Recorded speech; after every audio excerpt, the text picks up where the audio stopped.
Let's explore these mysteries together in today's video. The Earth crust displacement theory and the secret city. In the field of geology, the hypothesis of Earth's crust displacement once opened up an extraordinary new perspective on the history of Antarctica.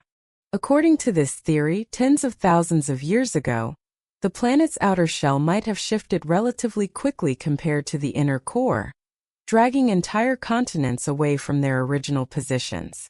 If this event truly happened, then what we now know as Antarctica could once have been situated at much more temperate latitudes, a place where the climate allowed life to flourish, covered in forests and vibrant ecosystems.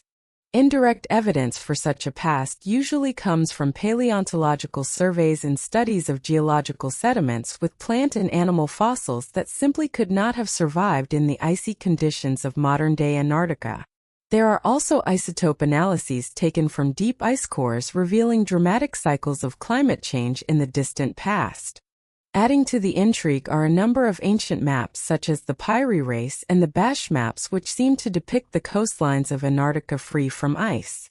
This has raised questions about whether ancient civilizations might once have observed or even recorded the true shape of the continent before the Great Freeze set in. Building on these clues, many have speculated that before Antarctica was lost beneath the ice, advanced civilizations may have thrived there. Civilizations whose traces now lie buried under miles of ice. The legend of Atlantis is often linked to this theory, as well, since the timeline for the disappearance of that mythical city, as described by Plato, coincides rather closely with the period some geologists believe such a crustal shift could have occurred. If a civilization like that ever did exist, every last trace of it would have been wiped out as the continent drifted toward the pole and the climate turned harsh and forbidding. To this day, there's no solid proof of any city buried beneath the Antarctic ice. Yet, the theory of crustal displacement continues to fuel debate among scientists and stoke the imagination of those who wonder what might lie hidden beneath the eternal ice at the farthest reaches of our world. Human sacrifice rituals at Chichen. At the city of Chichen Itza, scientists have carried out genetic analyses on remains found in the ancient Maya sacrificial pits. The research results have provided important new data and have changed the traditional approach to understanding human sacrifice in ancient Maya society. Instead of focusing on young girls as previously thought, researchers have now determined that the majority of victims in these ceremonies were male twins sharing the same bloodline. Genetic results show that these twin pairs selected for sacrifice are closely connected to Maya creation mythology. According to legend, the first two sets of twins descended into the underworld and underwent cycles of life and death, playing a key role in establishing the order of the universe. The twin sacrifice tradition at Chichen Itza therefore was not only a religious act, but also reflected the deep connection between life, death, and the eternal cycle as conceived by the Maya. Archaeological findings at Chichen Itza reveal that the process of selection and execution of the rituals was highly organized. The twin victims were often chosen from the local community to undergo sacred rites and be sacrificed at the cenote's natural wells, believed to serve as gateways between the human world and the divine realm. Reconstructing the rituals based on genetic data and cultural memory has allowed scientists to identify the role of these ceremonies in maintaining social structure, as well as reaffirming the authority of the religious leadership at Chichen. These discoveries have contributed to a new understanding of Maya culture and reveal the complexity of their belief system, as well as the way ritual was used to express their vision of how the universe worked. The cycle of life, death, and sacrifice was not merely a matter of myth, but was strictly practiced through twin sacrifice ceremonies aimed at maintaining balance and continuity in ancient Maya society. Myth transformation and influence across cultures. The transformation and adaptation of mythology among the ancient cultures of the Near East was a continuous process reflecting the competition and creativity of these communities in response to shifting social, political, and religious realities. The major gods of Mesopotamia and the Middle East were not just attached to a single civilization, They were constantly being redefined and absorbed into the belief systems of succeeding peoples. Marduk stands as a prime example of this development. He began as just one god among many in the Sumerian-Babylonian pantheon. But under the influence of political power and the need for social unity, Marduk gradually rose to prominence and ultimately became nearly unrivaled in ancient Babylon. This pattern is very similar to the emergence of monotheism in Israel, when Yahweh surpassed and absorbed or replaced all other gods to become the sole deity of the Jewish people. Legends of life and death such as those of Tammuz and Inanna or motifs about light and justice found in the story of Shamash were all adapted through the ages. In Judaism and Christianity, stories of resurrection and the roles of light and darkness, concepts of justice and final judgment all trace their origins or are influenced by these ancient myths. Even in Islam, many symbols and motifs are borrowed or transformed from the older mythology of the Near East. It's notable that this process of transformation often involved the demonization of old beliefs. Gods who were once worshipped as patrons of harvest or justice upon the rise of new religions were frequently recast as demons or associated with negative traits to strengthen the absolute role of the new deity. This trend was most pronounced with the dominance of monotheism, as in the cases of Baal-C, and even Enlil, all eventually labeled evil gods in later scriptures and religious writings. The transformation of myth and symbol also reflected the struggle for influence among power groups. Mythology was not just about personal faith. It became a political tool to control social consciousness and to create a boundary between us and the others. Motifs of battles between good and evil gods, stories of the end times or of humanity's salvation were maintained and adapted to serve this purpose. Thus, ancient myths and gods never completely disappeared. They were continually reborn to fit new circumstances, serving as both foundations and targets of exclusion in the development of major religious systems. This interplay created the intricate and ongoing tapestry of spiritual culture in the Middle East and throughout humanity. The forgotten civilization of the Sahara. Archaeological research in the Libyan desert has confirmed the existence of the Gamantis civilization, which rose and thrived more than 2,000 years ago. Beginning with analyses of modern satellite imagery combined with aerial photographs from the 1950s, scientists have identified a network of architectural remains, including fortresses and agricultural systems scattered deep within the Sahara interior. These discoveries have sparked new theories about the scale, technological sophistication, and social organization of the Garamantes. One of their most remarkable achievements was the Fugaras, an underground irrigation system. This network of subterranean canals drew water from aquifers or lowland basins to residential and agricultural areas. The system was highly advanced, requiring an understanding of groundwater levels and stable construction method suited for desert terrain. Many of these canals stretched for several kilometers, providing a steady water supply for agriculture and supporting large populations in regions that receive almost no rainfall year-round. Architectural remains show that the Garamantes built numerous fortresses from stone or sun-baked brick grouped together with defensive walls. Residential buildings and public spaces were sensibly laid out, demonstrating organized social structure and division of labor.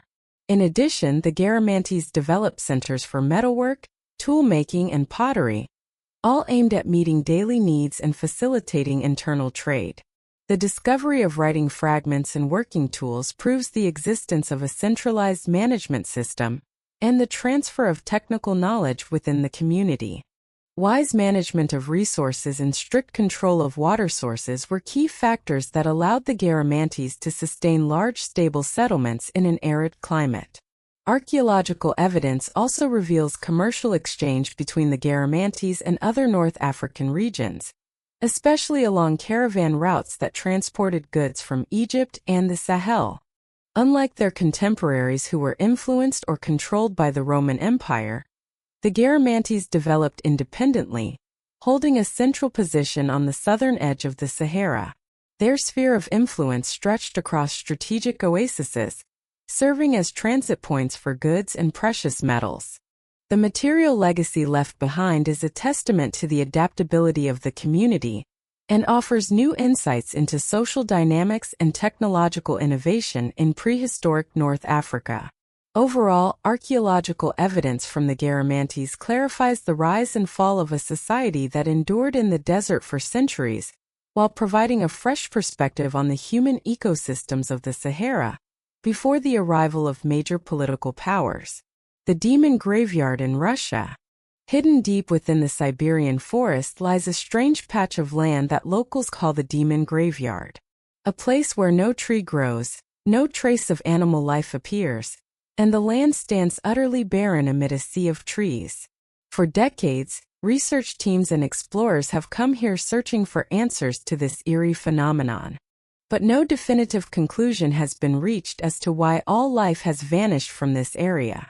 Some theories favor physical causes, suggesting that the site might be the aftermath of a small meteorite impact or the result of a toxic gas eruption from deep underground. There have also been studies noting magnetic anomalies and unusual soil composition, but so far no toxic substances or abnormal radiation have been found. Folkloric and supernatural explanations exist side by side with scientific analysis. In Russia's Far East, locals pass down stories of ghosts and the mysterious disappearances of explorers who never returned. Some older generations have even erected wooden stakes and small statues along the edge of the site, as if to warn travelers to keep away. Many unofficial expeditions have reported feelings of dizziness, and there have even been cases of unexplained fainting, adding yet another layer of legend to the mist that shrouds the Demon Graveyard. Geologically, the area forms part of the icy plains where many mysterious explosions have been recorded in local history. The most famous being the Tunguska event of 1908, caused by a meteorite exploding in the atmosphere. However, the traces at the Demon Graveyard are much smaller, with no charred rings or deformed rock typical of major impact craters. Another hypothesis suggests that a gas eruption may have poisoned the soil locally, wiping out all life in a narrow area for decades. While research teams continue to collect data, the area remains frozen amid the sea of forest, standing both as a geological oddity and a source of mysterious legends still unexplained. The Demon Graveyard has become one of the great challenges for modern science, blending natural phenomena and folk belief in a single enigmatic spot on Russia's map of mysteries. Zombie creatures awaken. Amid the frozen expanses of Siberia, scientists have drilled deep into the permafrost, which has been hidden beneath ice for tens of thousands of years, to collect ancient sediment samples. Within these dark blocks of ice, they discovered tiny creatures almost invisible to the naked eye that had been trapped in a state of suspended animation, surviving well beyond the limits of ordinary biology. Once brought back to the laboratory and revived under sterile conditions, some of these ancient microorganisms began to stir and move slowly under the microscope. These are the true zombies of the microscopic world. The most remarkable case is the rotifer, a simple multicellular organism which was found to still be capable of asexual reproduction after 24,000 years frozen in ice. Using genetic analysis and cellular structure examination, researchers confirmed that not only had its internal structures been preserved, but its metabolism and even its ability to clone itself were intact. This level of survival goes beyond anything previously known about the limits of life. Withstanding near absolute zero temperatures and nutrient-free environments, the story of these ancient rotifers is not just about their astonishing endurance. It raises profound questions for astrobiology. Their revival after tens of thousands of years without oxygen or water inspires new theories about the potential survival of microorganisms on other celestial bodies where conditions are even more extreme than on Earth. The ability to cross between life and death, pausing all metabolic activity only to resume when the environment is favorable, is a survival strategy that many ancient life forms have used through past ice ages. Research into rotifers and other ancient creatures revived from permafrost is also expanding our understanding of epidemiology and the potential risks posed by prehistoric bacteria and protozoa that once thrived on Earth. As the ice melts due to climate change, the return of these ancient life forms is not only a matter of biological curiosity, but also a question of modern biosecurity. Each successful revival of a zombie organism from the ice challenges the boundaries of what humanity knows about the origins and resilience of life in the universe. The role of the Catholic Church and the dark sides of church history. After Christianity was recognized as the state religion, the Church did not merely guide spiritual life. It came to dominate the social and political landscape of Europe for centuries. The fusion of religion and secular power created a centralized structure of authority where the decisions of popes and the clergy shaped not only matters of faith, but also determined the destinies of communities and even entire nations. Great power, however, came with equally grave consequences. The Church used religion as a tool to legitimize repression, eradicating dissent through the Inquisition, a vast system of trials and executions that targeted not just followers of other faiths, but also reformers and even rival members within the Church itself. The launching of the Crusades, initially declared to protect the Holy Land, but in reality aimed at expanding political influence, brought about severe social and humanitarian consequences. The Church also exercised control over knowledge, banning books, including both magical texts and ancient wisdom, if they did not serve the purpose of maintaining the Church's power. Yet, some magic books were quietly protected or exploited if they helped solidify clerical dominance, such as in the case of the Sworn Book of Honorius. In modern history, the Church established or maintained alliances with political forces to defend its interests. From signing the Lateran Treaty with Mussolini and turning a blind eye to fascist regimes to shielding or even aiding Nazi war criminals after World War II, including those involved in the Holocaust. Many of the Church's moral scandals were hidden or allowed to fester for decades. Beneath a veneer of piety, the Magdalenes in Ireland were in reality forced labor camps for women, notorious for serious abuses kept secret for years. The issue of child sexual abuse by thousands of priests in multiple countries only came to light under immense public and media pressure. Despite evidence that senior leaders were aware and actively concealed the crimes. On another front, the Church has sought to manipulate and control history. For example, by legitimizing Inquisition trials and internal reports to downplay the number of victims, or by defaming figures who threaten the power structure, such as the deliberate identification of Mary Magdalene as a prostitute, to erase any possibility she had a leadership role in early Christian communities. Recent financial scandals such as the case of Cardinal Angelo Bettu have exposed the dark side of the Church's financial structure and authority, with evidence of money laundering and massive property transfers taking place within the Church almost entirely without independent oversight. These dark pages are not simply chapters of the past. They continue to affect the standing and credibility of the Church today, raising difficult questions about responsibility and the relationship between religion and morality in modern society. Exploding craters in Siberia. When the vast tundras of Siberia enter the summer months, layers of earth that have been frozen for tens of thousands of years begin to thaw bit by bit. On these flat and barren stretches, researchers first noticed small surface cracks which eventually gave way to powerful explosions that shook the ground and left behind deep gaping holes, right in the midst of the frozen wilderness. This phenomena, now increasingly common on the Yamal and Jaidan peninsulas, has become a hotly debated topic among Earth scientists. The source of the Siberian craters lies deep beneath the permafrost where massive reserves of methane and other ancient hydrocarbons have been trapped since the Ice Age. Over millennia, layers of marine sediment and the remains of long-buried organisms created vast pockets of gas that could not escape due to the low temperatures and high pressure of the frozen ground. As global temperatures rise, Siberia's permafrost is thawing faster than predicted. The ground becomes unstable, and the methane trapped below starts building up pressure until the Earth can no longer contain it. An underground explosion erupts. Gas shoots skyward and the land collapses, leaving a perfectly round crater that can sometimes be dozens of meters wide. Initially, geologists argued fiercely over the cause of these craters.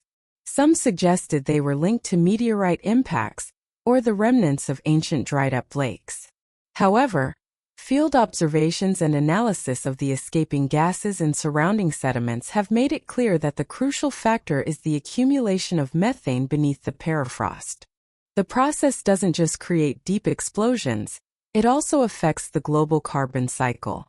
As methane, a powerful greenhouse gas, escapes into the atmosphere, it accelerates global warming, setting off a feedback loop between melting ice and the release of greenhouse gases. The geological makeup of Siberia plays a key role in this phenomenon. The permafrost layer is not uniform, ranging from just a few hundred meters to over a kilometer thick, leading to varied rates of thawing from place to place. Methane can gather just beneath the surface or be compressed under thick ice, allowing pressure to reach extreme levels before a blast occurs. New craters often appear near areas that were once ancient lake beds, where ice melts faster than in surrounding regions. Yet many craters have been found in places with no history of lakes, underscoring the central role of climate change in this phenomenon. At the same time, simulations show that thawing happens both from above as warm sunlight strikes, and from below as heat from methane pockets rises. When the two processes meet in pressure spikes, the ground can no longer hold, resulting in a gas explosion and the formation of a deep pit. This phenomenon alters the landscape and leaves dramatic evidence of Earth's internal forces at work in our modern era. These Siberian craters are not merely odd natural events. They are warning signals about climate change and its unpredictable impacts on polar ecosystems. Monitoring and analyzing the gases and topography of new craters allows scientists to better predict changes in permafrost, as well as assess the risks posed by ancient gases now escaping the grip of nature. Each crater that appears stands as living proof of Earth's ceaseless transformation in the age of global change. Neanderthal genes and the link to autism. Recent genetic studies have illuminated the relationship between modern humans and our Neanderthal ancestors through gene traces preserved in today's DNA. Sequencing of Neanderthal DNA from ancient fossils has revealed that about 2 to 3% of the genome of most people outside Africa originated from interbreeding between Homo sapiens and Neanderthals tens of thousands of years ago. A 2024 study found that certain genetic variants inherited from Neanderthals are directly related to neurological traits, including factors associated with autism in modern humans. Rather than increasing the overall proportion of Neanderthal DNA in those with autism, the analysis showed that it is specific gene segments inherited from Neanderthals that play a foundational role in regulating certain aspects of brain development, and in turn contribute to the mechanisms behind autistic spectrum disorders. This not only deepens our understanding of human evolution, but also opens new perspectives on the origins of modern neurological conditions. These ancient genes may have provided some survival advantages in ancient environments, but in today's society, their effects on behavior and biology are far more complex. This research underscores the ongoing influence of archaic genetic heritage, especially from the Neanderthals in shaping biological, neuropsychiatric, and health traits in modern humans.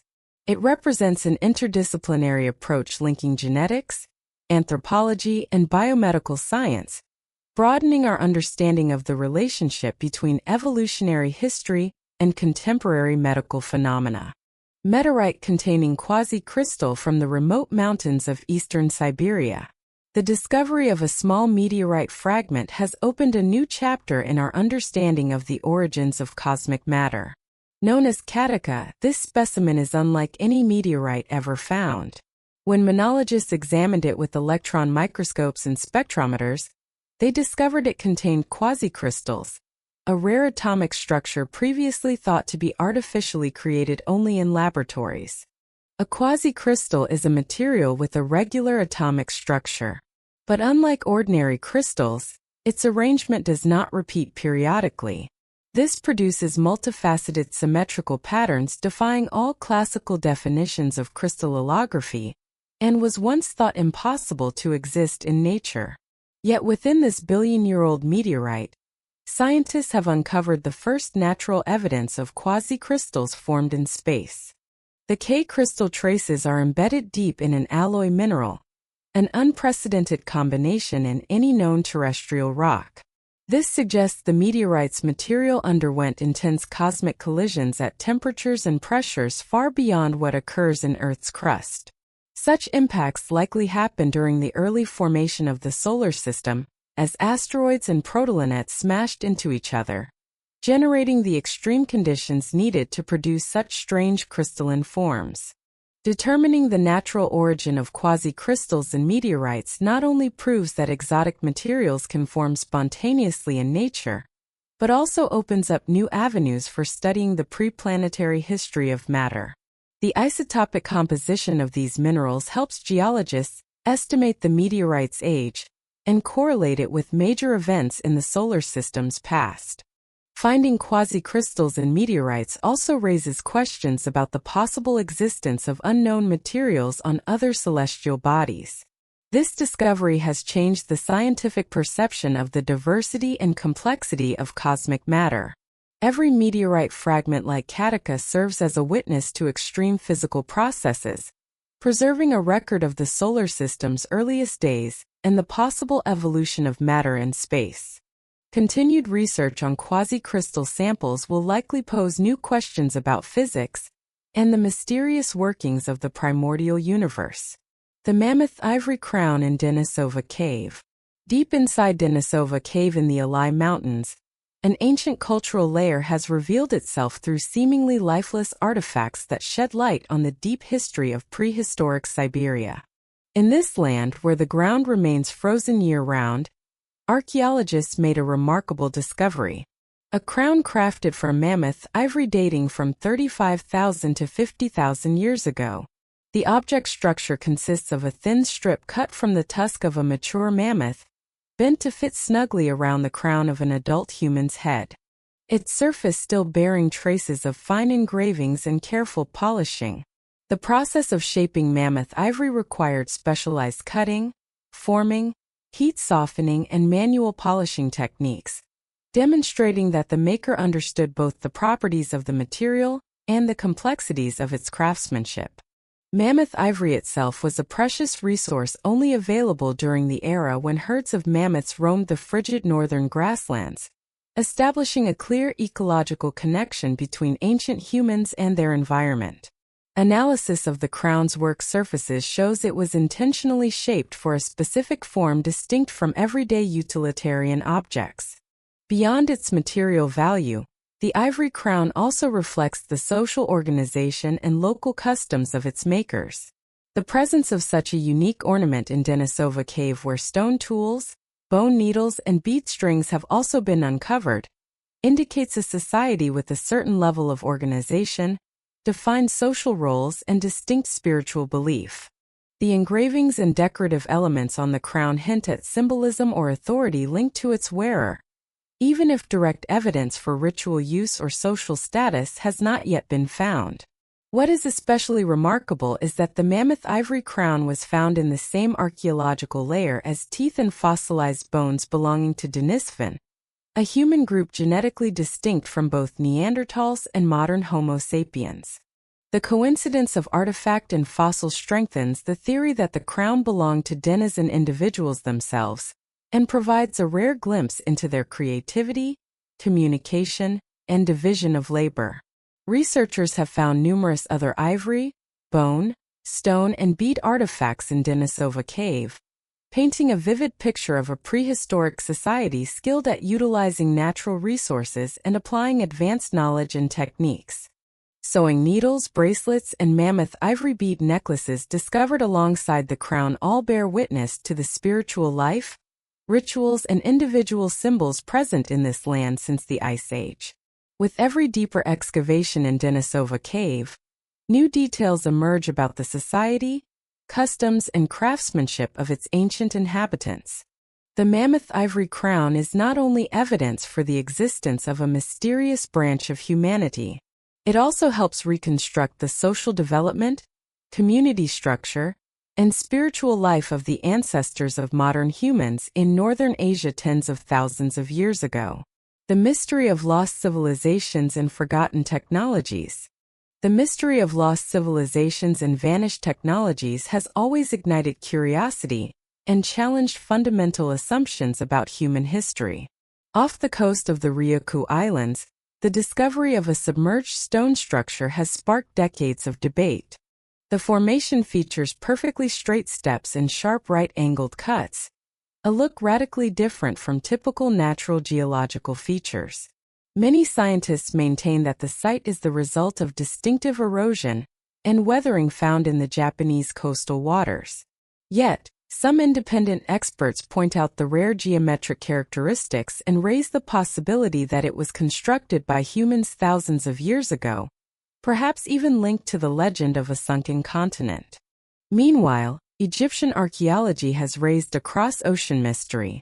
When analyzing royal mummies, scientists found traces of nicotine and cocaine compounds that existed only in the Americas before Columbus.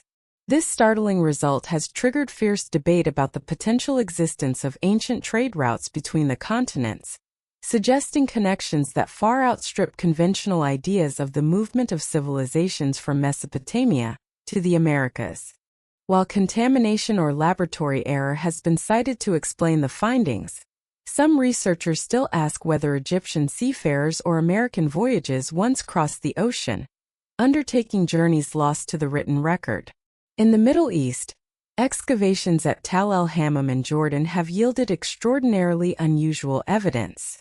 This site, thought by many scholars to be synonymous with the biblical city of Sodom, destroyed by fire and brimstone, has revealed glassy ceramic fragments and bodies bearing scorch marks, mainly around the abdomen and chest.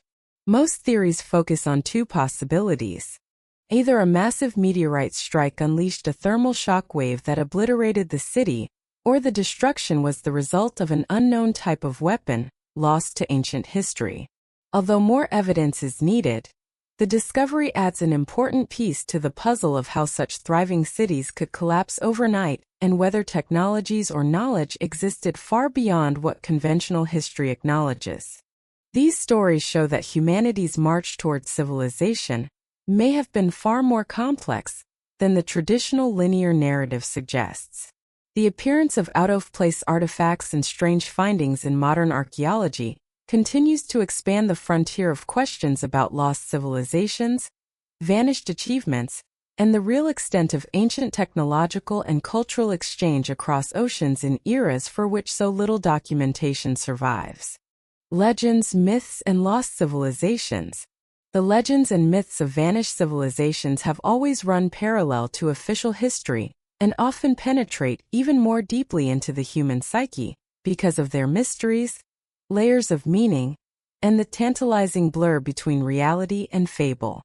The city of Iram of the Pillars, mentioned in the Quran as the richest center on the Arabian Peninsula, is said to have gathered powerful tribes and built mighty fortresses among the sands. According to legend, Iram reached the peak of wealth and splendor before being suddenly buried by storms. Living on only in religious memory and scattered writings, the search for Iran's real location remains unsolved. Despite expeditions to the borders of the Rabalkali Desert and the Saudi Arabian Peninsula, with the truth remaining delicately balanced between history and myth to the far north, the story of the Viking settlements in Greenland has left an enormous gap for historians and archaeologists. The eastern and western settlements, once thriving centers of Nordic farming and trade with Europe, were abandoned within a few centuries.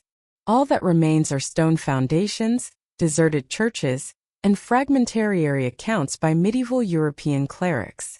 Theories for the collapse range from climate change making winters too harsh for crops to resource exhaustion, conflict with indigenous peoples, or disease.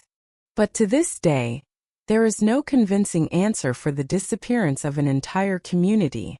Great cultures such as the Vinca in southeastern Europe, the Mississippian in North America, the Aksumite in the Horn of Africa or Nineveh, the Assyrian capital, demonstrated complex social organization, driving trade or religious centers. Vinca pioneered agriculture and metallurgy in Europe. Aksumite controlled trade routes linking Rome and India, and Nineveh was once the world's largest city. Its vast library filled with clay tablet. Yet the ends of these civilizations are often vague, sometimes dissolving through migration or abrupt decline, leaving only a few lines of undeciphered script, or as with Cucutini Tripoli in Eastern Europe, the repeated burning and rebuilding of cities, confusing the archaeological record, and obscuring the causes of collapse. Kerma in Nubia reveals the meeting of local and Egyptian cultures, rising to power. Before succumbing to external influence or conquest, the Etruscans in Tuscany left a legacy of language, architecture, and art. But after their assimilation by Rome, much of their identity vanished, only partially preserved in script and enigmatic cultural traces. Ancient Iran once hosted the giraffe culture. Builders of large cities and creators of geometric scripts now vanished, their tombs and ruins scattered along ancient riverbeds. What unites all these civilizations is their advanced society and technology compared to their neighbors, cities, trade networks, monumental works. Yet, when they fell, they were almost erased from the stream of history, surviving only as legends, myths, or puzzling relics. The search for their stories is also a quest to solve the riddle of their collapse, wars, or internal upheavals never fully recorded. To this day, every remaining site is not just a material witness, but a foundation for modern humanity to keep asking, what is the true nature of social progress, the fragility of great systems, and the fate that awaits civilizations on Earth? Admiral Byrd's expedition, and the Hollow Earth hypothesis. In the early 20th century, Admiral Richard E. Byrd became synonymous with the great Antarctic expeditions of the United States Navy, inaugurating the era of modern polar research. Byrd and his teams conducted numerous flights over the frozen continent, establishing the first research bases there, and collecting vast amounts of valuable scientific data.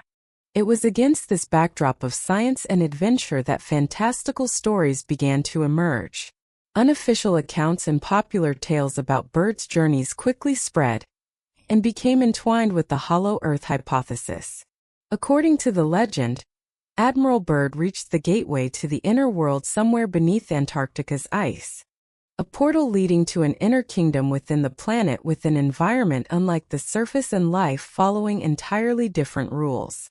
Followers of the Hollow Earth theory often point to secret diaries or mysterious photographs claiming that Byrd's expedition witnessed strange polar phenomena, brilliant skies, bizarre creatures, and even evidence of a hidden civilization. Despite the fact that all official reports deny the existence of any underground world, the Hollow Earth theory continues to capture the imagination of generations and remains one of the most compelling modern myths associated with Admiral Byrd's explorations. From a scientific perspective, Byrd's expeditions opened a new chapter in the exploration and understanding of Antarctica, yielding discoveries crucial to global geography and climate science. Yet, it is precisely the unresolved mysteries of the far polar regions that continue to nurture theories and legends far beyond the boundaries of science, adding even greater allure to the enigma of the frozen continent. The statue of Hermes buried beneath the sewers of Heraclea. The discovery of a statue of the god Hermes buried beneath the ancient sewer system of Heraclea marks an important transitional chapter in Europe's religious history. As Christianity became the official religion of the Roman Empire, traditional symbols of Greek worship like Hermes were gradually banned and purged. However, instead of destroying these old statues completely, some local inhabitants chose to bury them carefully beneath public works, preserving cultural memory and protecting religious heritage in the midst of turbulent times. The Hermes statue unearthed in this archaeological find is large and was laid to rest in a solemn position, indicating that reverence for this deity persisted quietly even as society entered a new era. This act also reflects the tension between the polytheistic traditions of Greek and Roman religion and the rising monotheism of Christianity during this period of transition. The people of Heraclea both accepted the new faith and strove to preserve the values of the old through clandestine rituals. Archaeological evidence of statues hidden beneath public infrastructure like sewers helps researchers better understand the transformation of religious beliefs and the ways people coped with sweeping cultural changes throughout history. Beneath layers of earth and stone, ostensibly the graveyard of the past, lie stories of adaptation and the preservation of identity, painting a clearer portrait of how the religious and social landscape of modern Europe took shape. Rediscovering the sunken Egyptian city. The city of Heracleion, also known as Thonis, once served as a key center of trade and religion in ancient Egypt. At its height, Heracleion controlled all important export activity at the Nile Delta, and was home to sacred temples dedicated to both Egyptian and Greek gods. However, geological upheaval, subsidence, and rising sea levels caused the city's rapid downfall. At the end of the 2nd century BC, the sinking occurred so quickly that much of its architecture, and even food supplies remained preserved beneath layers of mud and seawater. The discovery of Heracleion in 2001, thanks to geophysical surveys and underwater excavations, has shed new light on a metropolis lost for millennia. Archaeologists uncovered invaluable artifacts, including colossal red granite statues of gods, carved blocks linked to religious ceremonies, ships, and thousands of everyday items. Most remarkable, some baskets of food and fruit from over 2,400 years ago have been found intact, demonstrating how the waterlogged environment preserved details of daily life and belief. Uncovering Heracleion has not only enabled the reconstruction of the city's history of commerce, religious ritual, and Mediterranean economic life, but also provided evidence of how natural disasters can determine the fate of coastal civilizations. Heracleion is a prime example of how underwater archaeology can transform our understanding of the history of Egypt's great port cities and their neighbors. The origin of the griffin legend from dinosaur bones. The origins of the griffin legend have long been debated among archaeologists and cultural historians. One widely accepted theory holds that the image of the griffin, a creature with the body of a lion and the head of an eagle, arose when nomadic tribes of Central Asia stumbled across Protoratops dinosaur fossils in Mongolia, China. The large crested skulls and beaked faces of these bones are said to have made a lasting impression, sparking tales of hybrid beasts that combined the traits of both mammals and birds and spreading these stories across ancient cultures.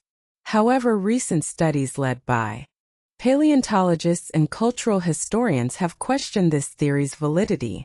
They point out that the archaeological distribution of griffin depictions does not correspond with Protoratops fossil sites.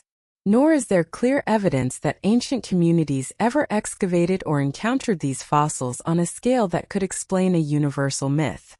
In addition, artistic representations of the griffin in ancient Egypt and many other civilizations appear in different times and places, while Protoratops fossils are concentrated mainly in East Asia. A new and prominent view suggests that the griffin is a product of collective imagination and cultural creativity, rather than a direct response to fossil discoveries. The griffin may have emerged independently as a symbol uniting the powers of two animals, fulfilling religious or political needs for power and protection in ancient societies. The enduring presence and popularity of the griffin across cultures is not necessarily grounded in specific archaeological finds, but more in humanity's capacity for symbolism and myth-making. Re-evaluating the griffin's origins through archaeological and cultural research helps us better understand how civilizations create myths and icons and raises profound questions about the role of imagination and collective creativity in the long arc of human history. The magical medieval birth girdle. The discovery of a 15th-century magical birth girdle in England has offered a scientific lens on folk beliefs surrounding childbirth in pre-modern European society. This girdle is a strip of leather about 10 feet long adorned with Christian images and numerous prayer inscriptions. It was worn by English women during pregnancy and labor intended to ward off danger and protect the lives of both mother and child. Physical and chemical analysis has revealed animal protein residue and signs of contact with human bodily fluids on the girdle's surface, proving it was actually used in practice, not just in ritual. The illustrations and prayers focus on the cross, the blood of Christ, and the name of Jesus, reflecting a blend of Christian faith and magical thinking to confront risks that could not yet be controlled by medicine. The most notable scientific aspect of this artifact is how it represents the universal fear of childbirth in a time of high maternal and infant mortality. When medical knowledge was limited, belief in protective amulets became an essential human response to biological uncertainty. Historians and anthropologists view the magical birth girdle as evidence of the intersection between religious faith, folk tradition, and communal attitudes towards childbirth in the Middle Ages.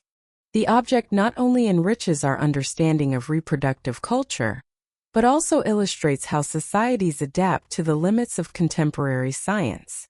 The supervolcano beneath Alaska. Beneath the thick snow and ice of the Aleutian Islands in Alaska, geologists have uncovered strange traces of powerful tectonic activity deep underground. The results of a series of geophysical surveys and geological analyses in this region have led to the hypothesis of a hidden ancient supervolcano beneath Alaska. Unlike more famous volcanoes such as Yellowstone, this system does not break the surface, but is instead buried under the ocean beneath mountain ranges and canyons that stretch for hundreds of kilometers along the seafloor. By examining rings of ancient volcanic sediment, scientists have tracked a series of major eruptions that occurred tens of thousands of years ago, leaving behind thick layers of ash and a colossal caldera structure beneath the sea. Researchers with the U.S. Geological Survey have connected a chain of smaller volcanoes along Unimak Island and discovered that they are in fact vents lying along the rim of a subic caldera over 15 kilometers wide, visible only through seismic imaging. Geomagnetic data. Geochemical evidence shows that these ancient eruptions release rare gases and minerals on a scale sufficient to alter the atmosphere, increase global ash levels, and drive the climate into periods of intense cold. There was a time when temperatures across the northern hemisphere dropped dramatically, harvests failed, and ecosystems were disrupted for decades.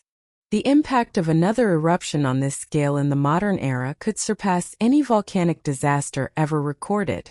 Thick ash clouds could block sunlight and lower global temperatures for years, plunging vast areas into a volcanic winter. Earthquakes and tsunamis would follow, and global transportation and aviation networks would be thrown into chaos. The existence of hidden supervolcanoes beneath ice and sea, as in Alaska, raises immense challenges for forecasting natural disasters on Earth. Mapping the structure and warning signs of these vast magma chambers is a central focus of modern geology. Remote sensing and deep 3D modeling technology are crucial tools for identifying potential threats, helping humanity prepare for events that could transform the entire course of life on this planet. The Yeti and hairy monsters of Alaska. Across the frozen tundra of southwestern Alaska, stories of mysterious creatures have always lingered in the memories and legends of the native people. They call these beings by many names, but the most common are Yuri and the Alaskan hairy man. According to the tribes living along the shores of Lake Iliamna or around the Yukon River, this creature is described as gigantic, sometimes standing 3 m tall, its entire body covered with thick, long hair, arms hanging down to its knees, and eyes that glow in the darkness. Though modern science has yet to document any physical specimens, the legend of the Yuri has been passed down through countless generations, woven into the spiritual life and beliefs of the Arctic people, especially during winter gatherings. Elders warn the young not to enter certain forbidden lands at night as those are the domains of these enigmatic beings. Some believe the Yuri originated from people who became lost or left their communities hundreds of years ago, slowly evolving and adapting to the harsh conditions until they became part human, part beast. In recent times, there have been a few reports of strange creatures seen at the edge of forests or crossing snow-covered hills, described as tall, fast-moving, and occasionally emitting bizarre sounds in the stillness of night.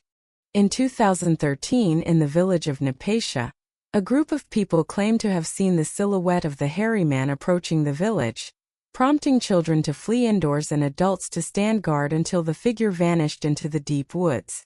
Alongside tales of the Uruli, considered gentle and shy, there are also legends of the Alaskan hairy man, a more aggressive creature known to attack if its territory is disturbed. Some reports from remote regions speak of mysterious livestock disappearances or chilling screams echoing from the deep forest, though all evidence remains anecdotal or limited to tracks left in the snow. From a scientific perspective, zoologists and anthropologists believe these phenomena are likely the result of collective memory, the awe of untamed nature and visual distortions in the extreme Arctic light. Yet, these legends endure, remaining an essential part of local cultural identity and offering a fascinating subject for the study of collective psychology and human ecology in some of the most unforgiving environments on the planet. Excavating the 350-year-old Eskimo massacre site. When layers of permafrost and soil in Alaska were removed during a modern archaeological dig, researchers uncovered direct evidence of a dark chapter in Eskimo history. Beneath the frozen ground at the Agalagnut site, the traces of a centuries-old tragedy long thought only legend slowly came into focus. More than 24 skeletons lay piled together, many bound with grass cords, their faces turned downward, revealing that this was no ordinary burial, but the aftermath of mass violence. Physical evidence at the scene, such as skull wounds, arrowheads, and spear points near the remains and scattered burn marks in the soil, paints a picture of fierce conflict. Notably, the majority of the victims were women, children, and the elderly, suggesting the attack struck when most of the ville's men or warriors were absent. The devastation, along with traces of a burnt settlement, transformed what had been an oral tale into a historical event. Anthropological analysis shows the victims belonged to the Upik community, a branch of the Eskimo people that has survived in the far north for thousands of years. Researchers believe the conflict may have arisen over resources, hunting rights, or disputes with neighboring groups in the harsh climate. Local legend even recalls a quarrel during a game that escalated into large-scale revenge after a single misthrown dart. The excavation not only confirms the reality behind what was once considered myth, but also offers a new perspective on society, law, and the forces of violence in prehistoric Alaska. Archaeologists also found associated objects, stone tools, grass cords, fish bones, and everyday items, allowing them to reconstruct daily life in a community wiped out in a single calamity. This event stands as a powerful example of internal conflict, highlighting the fragility of polar cultures where people have always faced dangers from both the elements and one another. Primitive life in China 40,000 years ago. Archaeological discoveries at Sharma Bay in China, dated to around 40,000 years ago, have revealed new insights into the primitive lifestyle and the development of technology and society in prehistoric East Asia. Research shows that ancient inhabitants here learned to extract and process ochre into red pigment on a large scale, a significant step in the use of mineral resources for cultural, spiritual, or artistic purposes. The pigment workshop remains and stone tools found at Sharma Bay indicate the formation of organized production activities, marking an early phase of labor division in prehistoric communities. The use of red pigment for painting, decoration, orrery rituals is evidence of the development of symbolic thought, heralding the dawn of figurative art and intangible cultural practices. The sophistication with which pigments were produced shows accumulated knowledge and skill passed down through generations, forming the bedrock of ancient technical and artistic traditions in the region. However, archaeology also reveals technological limitations at Sharma Bay, as bone tools and jewelry remain scarce. This suggests population movements or differentiation among groups, each with distinct technological bases and habits coexisting and interacting across the vast landscape of ancient East Asia. The findings at Sharma Bay thus provide not only early evidence for mineral working techniques, but also reflect the emergence of networks for knowledge exchange among prehistoric communities. Scientifically, Sharma Bay is seen as a gateway for the development of primitive technologies and the foundation for social differentiation, occupational specialization, and the earliest elements of spiritual culture in the history of humanity in East Asia. Prehistoric solar storms and the evidence in Greenland's ice. Analysis of ice cores taken from Greenland has opened a new window on the history of solar storms that once impacted the Earth in ancient times. Studying layers of ice thousands of years old, scientists have identified traces of radioactive isotopes such as beryllium-10 and chlorine-36 produced by intense cosmic radiation. The results show that around 660 BCE, Earth was hit by a solar storm far more powerful than anything seen in modern times. Solar storms occur when the sun violently erupts, sending high-speed charged particles toward Earth. When these meet the planet's magnetic field, most radiation is blocked, but some energy still penetrates, causing strong ionization in the atmosphere and leaving clear traces in the radioactive isotopes that accumulate in ancient ice. The strongest storms can impact the entire biosphere, altering the natural radiation environment, and triggering extreme events in climate, biology, and even electromagnetism. If a solar storm of the same scale as 2,600 years ago were to happen today, it could cause the collapse of global power grids, satellites, and digital infrastructure within hours. Greenland's ice core studies not only provide evidence of ancient weather events, but also serve as a warning for modern society about our vulnerability in the age of technology. In recent history, smaller storms like the 1989 event that plunged Quebec, Canada into darkness have already caused significant economic damage. A much stronger event could overwhelm all predictions, disrupting global communications, destabilizing control systems, and triggering crises in information and material supply chains. The evidence from Greenland's ice raises critical questions for scientists and policymakers. How has Earth faced threats from space in the past? And are we truly prepared for the possibility of extreme cosmic weather in the future? The Valley of Death in Kamchatka. Deep within the volcanic mountains of Kamchatka, Russia, the Valley of Death is regarded as one of the most dangerous places on Earth for living creatures. For decades, scientists have recorded the deaths of countless animals, birds, foxes, bears, even raptors who perish within its boundaries for no immediately apparent reason. Modern surveys have revealed that the valley's air, especially in summer, contains concentrations of carbon dioxide and hydrogen sulfide far beyond the tolerance of mammals, forming a dense layer near the ground that cannot escape due to the surrounding terrain. Since the late 20th century, Russian geologists have measured soil, collected rock samples, and analyzed the microclimate, discovering spikes in toxic gas levels during ice melt or volcanic activity nearby, which alter the valley's geological structure. These conditions have made the Valley of Death a natural exclusion zone where some animals perish within minutes of entering.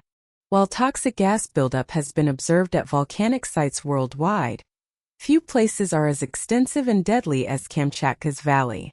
Beyond the science, the Valley of Death is shrouded in mystery and legend stories told by indigenous communities and the earliest explorers. Folk tales speak of giant copper cauldrons buried underground, believed to be relics of an ancient civilization or objects fallen from space.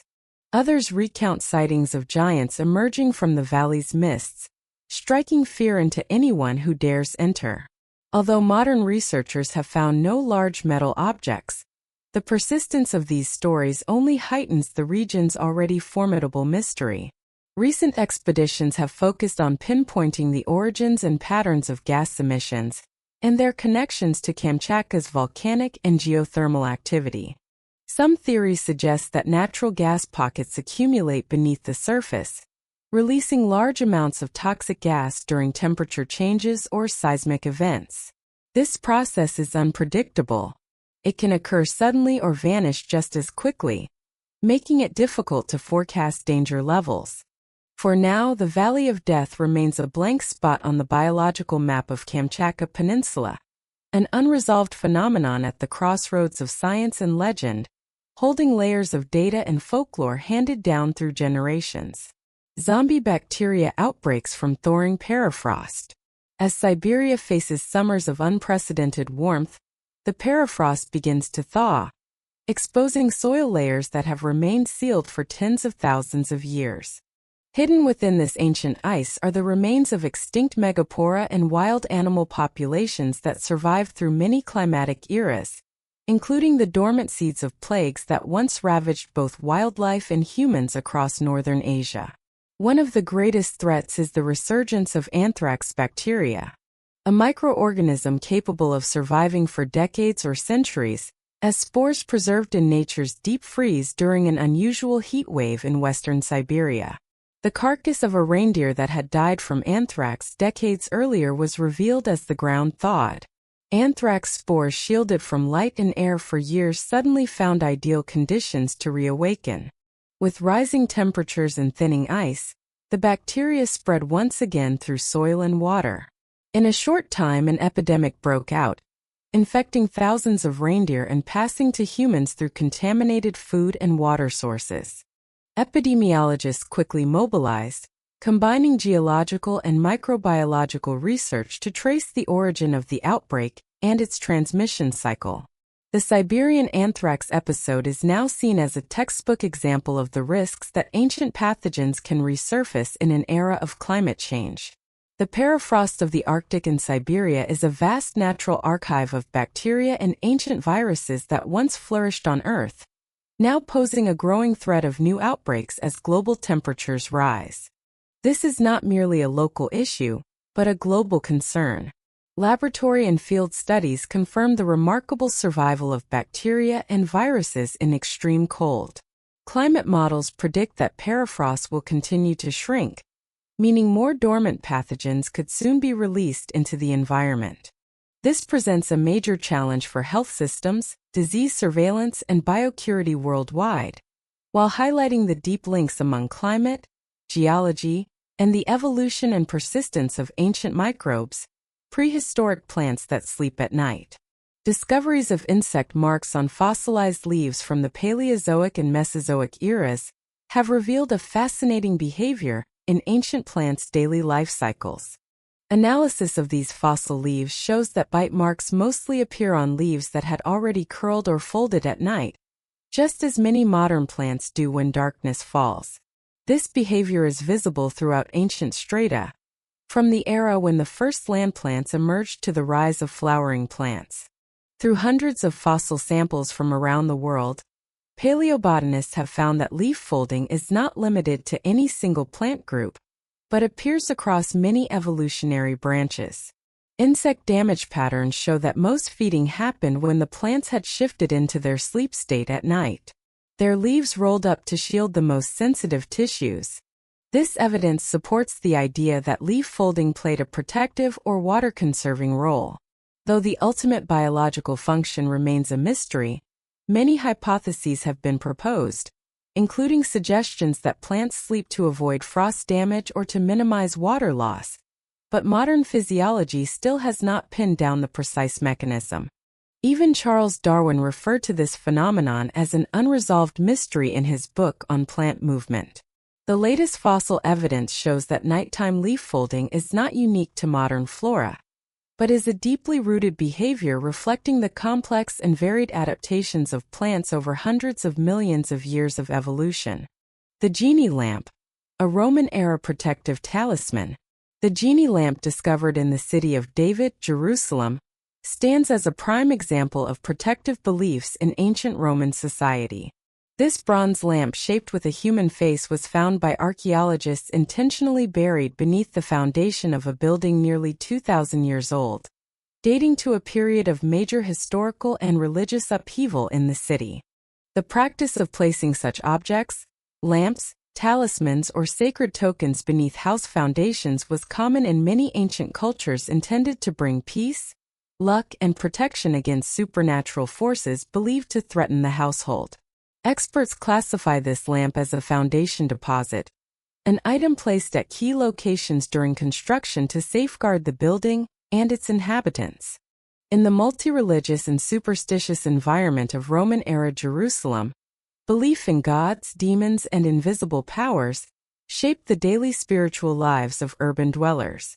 The concept of the genie or jinn, widespread across ancient Middle Eastern cultures, reveals how religious systems and beliefs mingled and influenced each other.